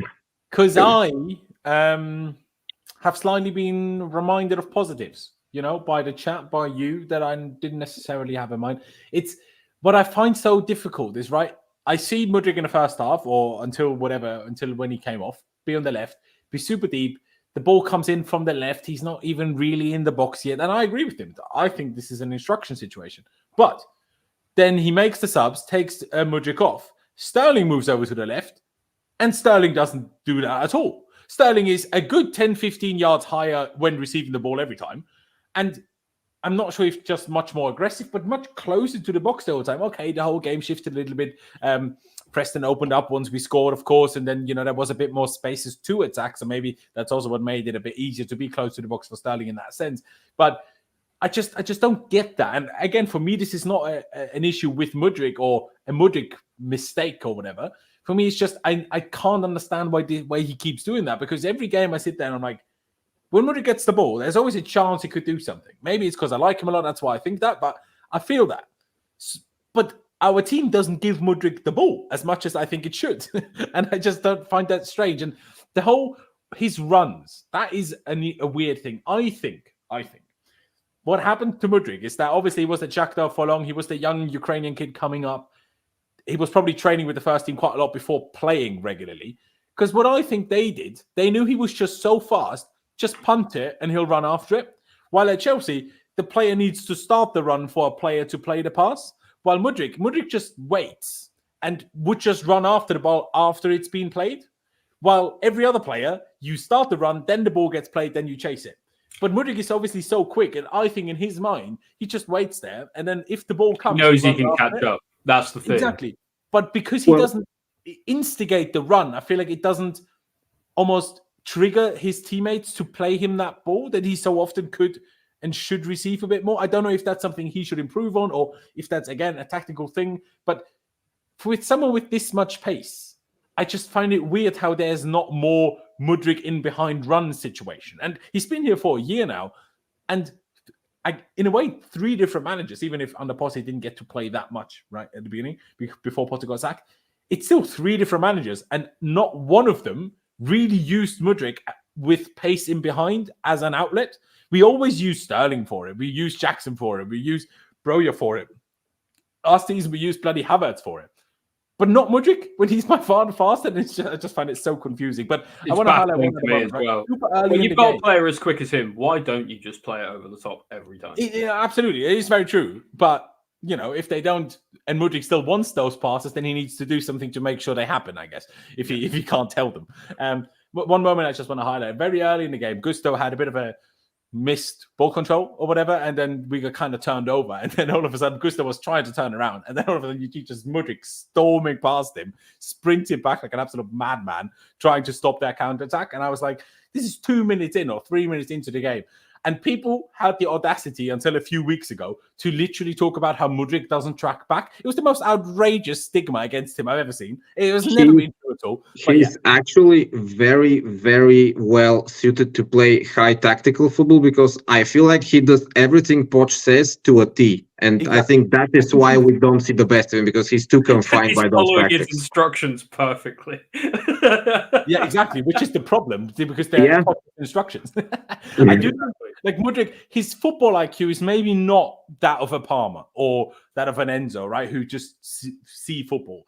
But like Dimitar said, I think he's very almost like a bit like a soldier, where it's like, if you tell him, do that, and it's the right thing to be told, he will execute it, and then it will work. But he's not going to be the guy that's like, I'm going to think it up on the spot what I need to do myself as much. And also we have to keep in mind, he has not had a lot of games in the Premier League. He may not be 18 or 19, but he's still very new to this league. And when we don't have a settled team with a settled pattern of play, it's very hard for him also to know when to make those runs. For example, Sterling knows that, but Sterling played 6 or 7 years under Pep. So Sterling can make those runs with his eyes closed. Sometimes I feel we underestimate how well Sterling can read the game, and how maybe Mudryk is very, very, very inexperienced in just reading a game and looking where the ball is going. This is very important in football. You're quite right. I agree with you, actually. Maybe it's not just reading the game, maybe it's just learning the game. You know, in terms of, like you touched on, Sterling learned from... Was he at Liverpool when Klopp was already there or not? No. He got sold under Brendan Rodgers, for sure. So even still, a lot of years under, obviously, Pep Guardiola will teach you some football, regardless of whether you had it in your mind as you were born or whether you were taught it. Mudryk certainly hasn't worked under someone like Pep Guardiola yet. So I'm sure working under someone like Pep for 7 years will teach you how to see football a bit differently. Ollie, you were trying to say something, please do. Yeah, Dimitar made a really good point there. That in terms of age, Mudryk isn't one of the youngest players. He just turned 23 the other day. But in terms of experience, actually, in terms of pure minutes in the first team, he is like he has less. He has like less in terms of first team experience in minutes than someone like Callum Hudson-Odoi, who's like 3 or 4 years younger than him. 2 or 3 years younger than him, I believe. Yeah. Which, when you think about it, is absolutely crazy. What that will do is it will really help Mudryk with his longevity in his career, because despite his immense physicality, actually not getting going properly in top league at a top level until your mid-20s will allow him to continue that. A bit like Salah, for example, where he kind of came into his prime in the Premier League in his sort of mid to late 20s, and people forget that Salah. Where was Salah at 23? At Fiorentina? Fiorentina. Or was it already? No, I think he was at Chelsea, but he was a sub. Was he already 23 at that point? See, there you go. Now think how much Salah went through after Chelsea, Fiorentina for a season, Roma for a season. How much that will develop you before going to Liverpool. And I can't remember. Was he amazing in his first season at Liverpool? I don't remember. But yeah. He was, but yeah. Yeah, fair play. But yeah, there you go. I think, Ollie, you make a good point. I've convinced myself, and the chat have also convinced me. I will also say 7. Just because if I now say 6.5, then I need to do another flipping poll. I can't be bothered. So to sway towards a... You lot are rowdy in the chat today. We love it. Who's that? Who's been rowdy? Oh, no, like rowdy in a good way. Like, yeah. Okay, there you go. There you go. I'll say 7 for Revolution. We will take over. 6.5. Yeah, no, it's true. Raheem Sterling, then. I think we all watched the first half and we're like, fucking Sterling, do something better. But then when you deep it, he was the only one doing anything, really. Like, I'm not saying he was doing things great or as great as they should have been done, but he was still the only one doing anything. So it's another one of these Sterling situations. I'm like, well, you screwed up at the end all the time. But if you didn't do it, no one would do it. So it's like, he's still needing that. And then obviously the free kick. Obviously now that he's already done it against Newcastle is not a huge surprise anymore, but today wasn't in the Prem. But when he scored that goal against Newcastle, that was only the 7th ever time he took a direct free kick. And then he took that against Newcastle. And now this today, why on earth has no one made him take free kicks more often? Baffling. Like, will I say, if Jan Oblak is in goal, does he save that free kick today? Probably. But we played Preston, so they didn't save it. It is what it is. It's a great free kick. Yes, if the wall jumps, maybe it gets intercepted. But that ain't Sterling's problem. If he tried to go low and the wall didn't jump, well, then exactly. So yeah, Sterling, I was a bit frustrated with him in the first half, but maybe slightly unfairly. So I am sometimes slightly unfairly frustrated with Sterling. I will happily admit that. I'm not his biggest fan in general. Also, I don't know. I find him a bit boring and a bit annoying as a personality. But yes, he has his days. He has his moments. It's so annoying because when I bring up a set of stats here today in terms of goal contributions this season, right? Sterling comes second in that chart, actually. Cole Palmer is first with 8 goals, 7 assists, but you've got to consider 4 of those goals were were penalties, mind you. Raheem Sterling has 7 goals, none of those being penalties, I think, and 4 assists. And Jackson has 8 goals and 2 assists. So it's weird. So many of us are frustrated with Sterling, are often not happy with Sterling. I sell him,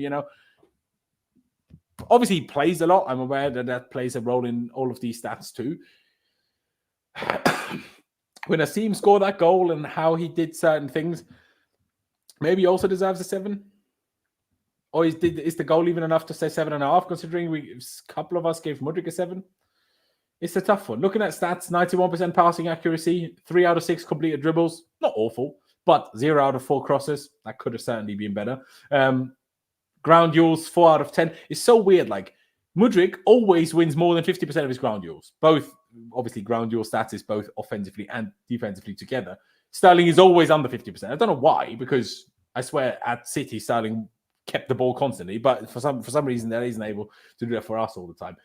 But he got an assist for Enzo in the end. A bit lucky, so I'm not really sure how much extra praise I want to give him for that. I think I'll say 7. I think anything over is a bit too much, but I think if I go lower, that's a bit too harsh as well. I mean, maybe I should, because I did give Mudryk a 7. Now, okay, yeah, I did give Mudryk a 7. I have to give Sterling at least a little higher because he scored, got an assist too. So, yeah, even if there was issues that annoy me. But yeah, I'll say 7.5 to start with. Dimitar, 7.5 too high for Sterling, in your opinion? I think it's fine. The thing is with Sterling, he is our most frustrating player, but you're right, he's the player who tries the most. And who tries to make passes, make runs, make dives for penalties, which, by the way, I have it in my notes. I remember in the 5th minute, I think there was a clear penalty for us when they fouled him in the box. I thought and that. no one looked at VAR, and I thought there was no VAR. And then it's the 60th or 70th minute when they showed VAR, I was like, what? Yeah. Now, I saw it on Twitter that there was VAR after that happened. I was like, but hold up, didn't Sterling just kind of get fouled? Shouldn't we have looked at that again? Maybe, I don't know. Maybe I need to see another replay. But it looked like a foul. For me, it also looked like a penalty. But yeah, as I was saying, he tries things. He's frustrating, but I think he's good, and I think we can't afford to lose him. And I see a lot of people on Twitter and on social media and everywhere just calling for Madueke to start every game. But I think we cannot afford to let Sterling and his experience go and just not play him, for example. Yes, maybe he should not play every minute of every game, but I think he should be in the starting 11 more often than not. And I think today he also did his job, and his job was to be offensive, and his job was to cause problems, and he did. Sometimes he's causing problems for our nerves, sometimes for the opponent. You just don't know what you're going to get with him. Yeah, and yeah, I think 7.5 is fair. Maybe, and the free kick was really nice. Maybe you say Oblak could have saved it. I think it was a nice free kick. Maybe could have been saved, but it was a good free kick, no doubt. Yeah, it was a good free kick. Yeah, I mean, really good. Maybe Joab has a good point here. Maybe the foul was outside the box. Honestly, can't really remember. I'm not sure if you. It was. I got one questionable one on Mudryk. Well, it wasn't even a foul in the first place. But even if it was, it would have been outside the box. As you were saying, was it outside the box, the one on Sterling? Yeah, I'm pretty sure the broadcast I was watching got a replay on it, and I'm pretty sure it was outside the box. Okay, yeah, it could well be the case. There you go. Adash, I might as well stick with you. 2 7.5 for Sterling. Would you go along with that as much as he frustrates us quite often? I'm going to go a little bit lower, and I'm going to go for the 7 only because of that. You did give 5.5 for Mudryk, to be fair. We got to remember that. Yeah, I think in that first half, I think for me, my opinion on Sterling was validated because, like, he does have a lot of positive actions, or at least he tries to do that. But by the same stretch, I expect a player of his caliber to have more of those actions actually come off and have a positive result. I think just lowering the standard to say he tried is not good enough, especially for a player who's like 55 years older than every other attacker that we have at the club. I think for somebody of that experience, somebody who joined Chelsea to be the main kind of attacking force. Like, let's not forget that he left City and he joined Chelsea because he wanted to be that main guy. And I think for somebody who wants to be that, or for somebody who I believe should be that, I don't think his performance is anything to like write home about. I will say I think he did well, especially in the second half. I think one of the main issues with Sterling that I find is just that, like, he is explosive, but there's sometimes where he's so explosive that he just loses control of the ball. But there's sometimes he just knocks the ball so far that even he's not able to get it's it. like sitting on a cannon and then you can't Exactly. sort your feet out anymore. And he's fast enough to get to the ball, but if somebody lays a single finger on him, he either dives or he just is unable to get the ball, which means that the only time that he's able to actually produce something is when he's able to wriggle through holes almost. Like, there's a lot of times when he's attacking into the box and he's able to dribble through players, whereas he's not really able to dribble past players because if they just put their hand out, Sterling will either just fall to the ground or he'll. Is it really surprising? If you run like flipping T-Rex the whole time, you're not going to have perfect balance, are you? Do you know what I mean? So maybe if you have normal running technique, maybe that would help. Yeah, I saw somebody on Twitter had a video of him running, and it was very similar to the Scooby-Doo character Velma. It's exactly the same. Yeah, I also know that. Yeah. That's funny. It's true, though. It's true. There you go. But anything you want I also think I will say the free kick was very good. I think we were just so starved of free kicks that we all thought the Newcastle one was good. For me, the Newcastle free kick was not really that good. It was kind of towards the center of the goal, whereas this one was much it had more power than the one today. I'm not sure. Yeah, that's true. No, obviously, I can only judge by a free kick, so I don't know the power, but it felt like that. Yeah, but this one was much more in the corner. It just felt like a much better executed free kick, so fair play to him for that.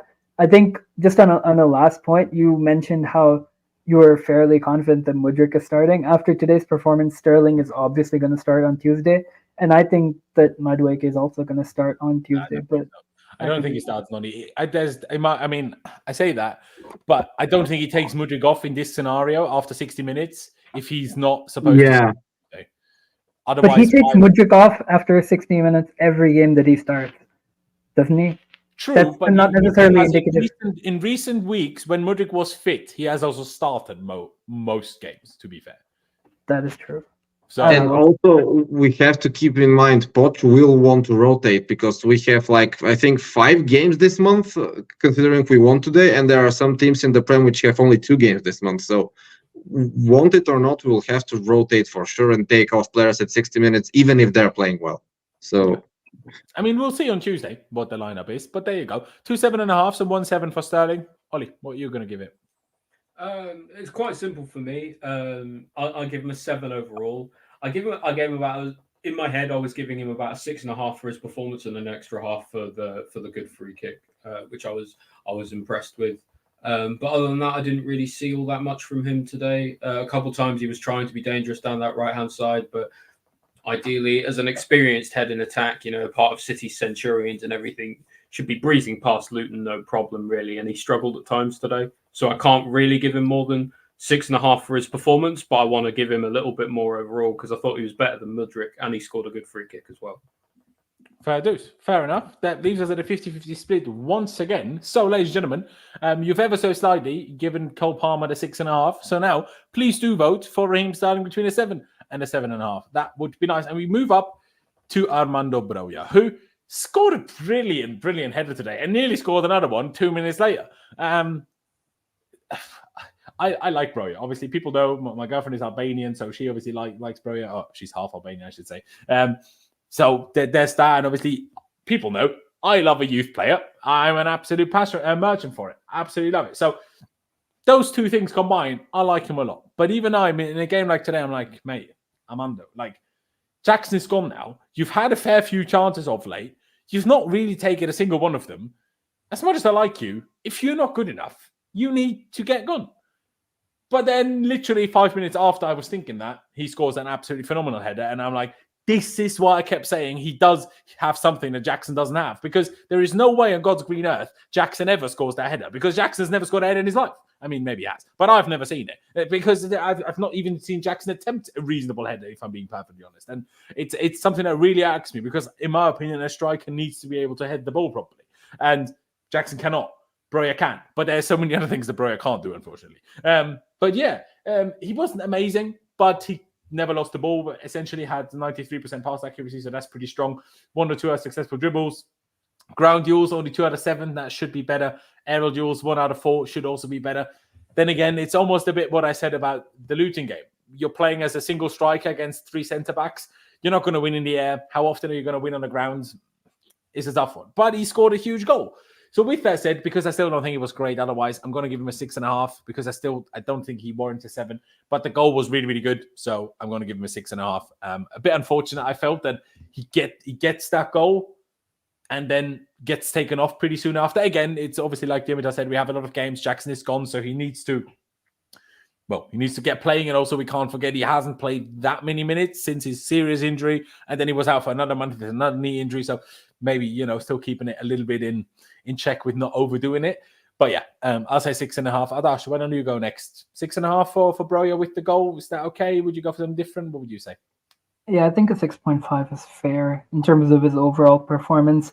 I will say I think some of the hate for Broja went a little bit over the top, given the fact that he didn't really have too much service.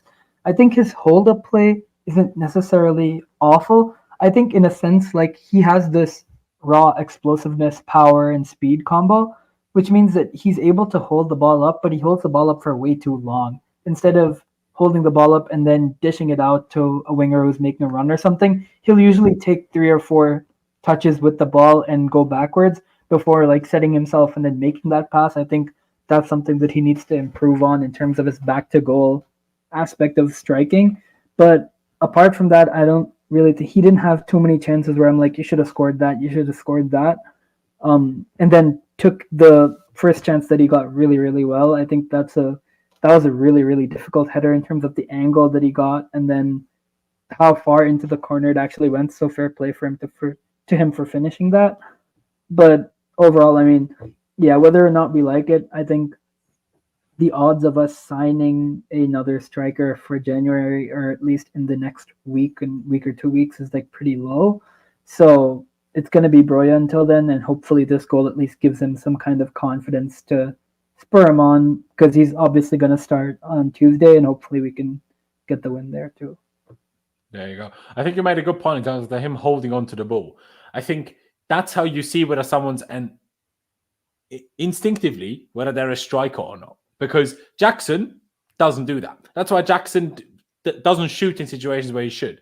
While Broja keeps the ball for way too long and doesn't pass in situations where he should. Because the striker, he looks at the ball. He knows where the goal is. He doesn't need to look at the goal. He looks at the ball. But when there's situations where he should pass, the goal is always in the same spot. Teammates are not. So to play a pass, you need to look up. You can't just look at the ball the whole time. So I just think that's how you feel. He's a real striker at heart. And that's why I think Jackson is a winger at heart. Because he receives the ball, starts dribbling and looking around like a winger does. Not like a striker does, but enough. Like, I need to go pick up my girlfriend in 15 minutes. So we need to rattle through this. I'll say Ollie first. 6.5, 2 6.5s we've done for Broja already. Would you go along with that? Or would you go for something different? No, 6.5 seems about fair in my view. I think he would probably get a 6 because his performance up until his goal was bang average, but his header was good. Like you say, he didn't get a lot of below average for until the goal. Yeah, you could argue it. You could certainly argue it, but he didn't get a lot of service. But at the same time, he wasn't really helping himself either. But yeah, did really well to take his header. Probably, ideally, gets the second one at least on target as well. But just when you think he's sort of down and out and there's no chance of him being any good, he does something like that, and you think, well, is there a chance? There may well be. I think probably his future still is away from Chelsea in the end. But maybe for now he can be a serviceable backup. There you go. Fair play. Dimitar, finish off the Broja rating for us. Is a 6.5 fair for you, or what would you? I think 6.5 is fine. I completely agree with what you said, and I think he also, like everyone in the team, suffers from the fact we have no patterns of play. And even if he could look up with the ball at his feet, he would not find a teammate in a correct position, I think, because no one knows where they should be in the final third. And I think this is the problem for Mudryk, for Palmer, for Sterling, for Enzo even. We have no patterns of play. So hopefully if we can develop that, we will get better results from him and Jackson. There you go. Very nice. Because I'm a little bit struck for time right now. Usually we obviously go through all the subs in all sorts of detail and whatever. Unfortunately, don't quite have the time for that. I'll write all of the subs down, of course. We did make all 5 today, which was, kind of an absolute miracle. Exactly. And the last one was in the last minute, or in the 89th minute, Michael Golding making his debut, coming on for Enzo, nearly scoring. So shout out him. The other ones, Jackson obviously scored a great header. Fantastic. Gallagher also helped us change the game. Madueke was very selfish. Could have assisted 2 goals, instead tried to shoot twice and missed, or had his shots blocked or saved or whatever. And Washington, well, I think they lied on his birth certificate and he is not 18. How is he 18? He looks 15. You are not 18. I mean, to be fair, when I was 18, I looked about 11, so I can't talk. But maybe also my birth certificate was fake. You never know. It could be possible. But let's finish it off by giving Pochettino a rating, shall we? Because it's a tricky one again today. Where there was a lot of things where I complained about Poch, and in the first I'm like, Poch saved when we scored, and Poch flipping this. But it's just like, once I get in their vibe, and 2 weeks ago I said, or a week ago, I was like, well, I have to be Poch in now because he's the only one who wants to keep Gallagher. But that's the only reason I haven't changed my flipping Twitter name to Pochettino out, because my God, the dude annoys me. And then this like fucking pretend, I'm so angry, storming in at half time. Well, obviously the cameras don't show us everything, but my days. Have you ever seen Pochettino be angry at the sidelines? You know how with Tuchel, when we had Tuchel, there was moments where he was shouting at players, having a go at people. He was doing that all the time. Poch, I've not seen him once. Every time the camera pans to Poch, he sat there next to his 2 coaches, next to his 2 assistants, and they're talking to him. I'm like, do you even think of anything yourself? Or is it all what you're told? Like, baffling.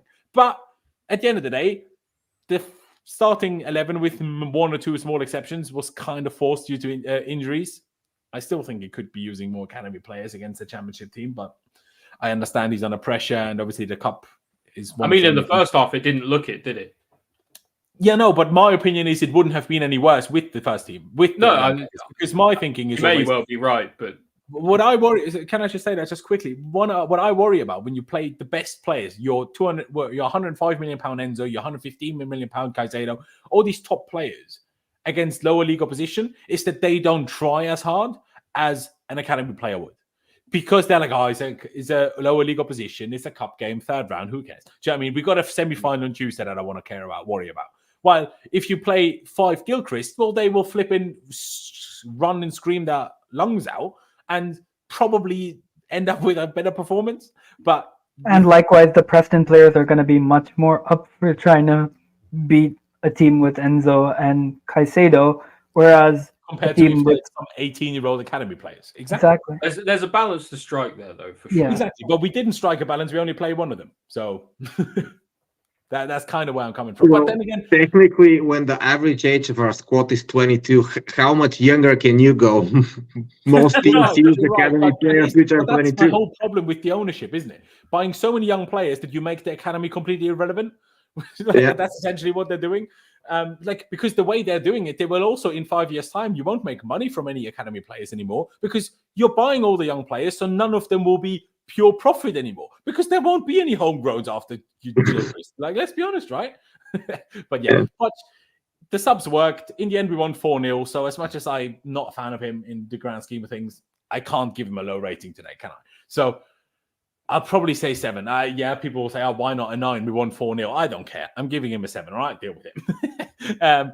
But Dimitar, why don't you go next for Pochettino? On a day like today, what do you give him?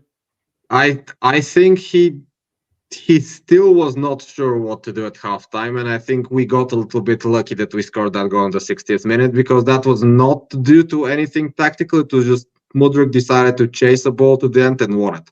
So I think 6.5 maybe, because even though we played a strong side, it did not look like that. Sadly, today we got away with one, in my opinion, as we did against Luton.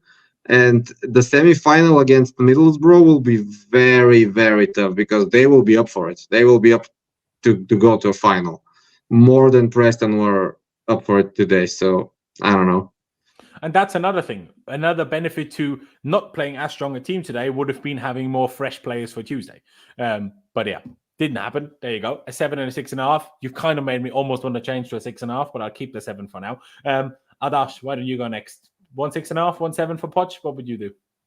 Yeah, I'm gonna go for a 6. That might be harsh considering we won 4-0, but I feel like the positive things that happened today were not really necessarily down to Poch. The starting 11 itself was kind of almost pre-decided in some ways, and I think the main issue that I again struggle to find is that we don't necessarily have any kind of patterns of play. We don't have anything where I'm seeing, okay, this is the manager and this is why we won, and I can specifically point to Pochettino for that. Basically, all of our goals were due to individual moments. And it wasn't anything where it was one cohesive move that all kind of led to a goal. And I can be like, that was Pochettino, that's Pochettino ball, or anything like that. I would say, in terms of substitutions, one thing that really stood out for me was like, why did you have to bring on Gallagher and Silva? You should have taken off Gusto, in my opinion. I think those are things like that where we don't see anything happens, but then during the week on Monday, we see Gusto has re-aggravated his injury and he's out for the game on Tuesday. And then we're like, oh, I wonder why that happened. But it's like when Nkunku played way too long in that one game. Exactly. And you're like, well, no fucking surprise he's had issues again since then. Exactly. But yeah, so I'll go for 6. Fair dues. Ollie, finish it off for us. Currently, we sit at a 6.5 with a 7, a 6.5, and a 6. What would you give Pochettino on a day like today? I think I would give him a 6.5 in total. I think the first half was a 4, second half was a 9. I think that averages out at about 6.5, so 2.5 either way. Yeah. So yeah, I think it's about fair. You know, you can't really argue with 4 goals in the second half, no matter how he coached the game, to be honest. But definitely the first half was not right. And so yeah, praise him for what he did well, but also criticize him for what he didn't. There you go. Fantastic. Ladies and gentlemen, I would love to chat a bit longer, but unfortunately, I need to go. So we're going to wrap this one up. Subscribe if you haven't already. That would be massively appreciated. Please do check out Ollie's links down in the description, both his podcast and his personal Twitter. Link are down below. I didn't ask Dimitar whether he wanted his Twitter link down below. So if he tells me he does, I will link it later. Currently, it's not linked. So we'll figure that out with Dimitar in DMs later. So no problem, bro. No problem. He doesn't mind his Twitter. So, hey, if you want to, just type his name and you can follow him. But, hey, Dimitar, I really want to say thank you for coming on. I appreciate you very much. I'm sure I'll be in touch again if you fancy. Of course, Adash, all the same as always. Thank you for coming on. Very, very much. Appreciate it. Ladies and gentlemen, thank you guys for watching. Up the Chelsea, upwards and onwards, into the next cup round, a semi-final on Tuesday. And we'll see you next time.